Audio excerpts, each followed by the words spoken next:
नून league और peoples party में दूरियां कैसे पैदा हुई, इख्तिलाफात की बड़ी वजह सामने आ गई।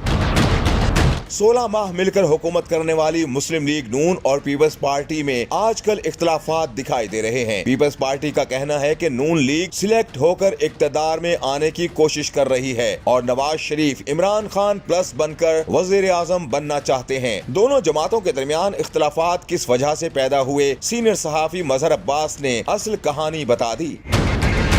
एक निजी टीवी के प्रोग्राम में गुफ्तगू करते हुए सीनियर सहाफी मजहर अब्बास ने खबर देते हुए कहा कि दुबई में चंद महीने पहले नवाज शरीफ और आसिफ जरदारी के दरमियान मीटिंग हुई थी और इस मीटिंग में 20 सीटों के हवाले से बात हो रही थी, लेकिन ये मीटिंग 20 सीटों के मसले की वजह से नाखुशगवार अंदाज से खत्म हो गई और इसके बाद से पीपल्स पार्टी और मुस्लिम लीग नून के रास्ते अलग हो गए।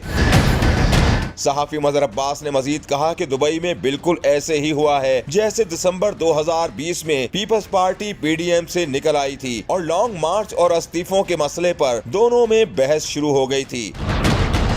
सहाफी मजहर अब्बास ने मजीद कहा कि कराची में बहुत कुछ हो रहा है और अभी तक फाइनल नहीं हुआ कि एमक्यूएम का टारगेट क्या होगा और क्या एमक्यूएम को 30 सीटें वापस मिलेंगी जो उनसे ले ली गई थी, क्योंकि अगर ग्राउंड पर देखें तो एमक्यूएम की कोई अच्छी पोजीशन नहीं है। डोंट वरी, फूड पैंडा संभाल लेगा।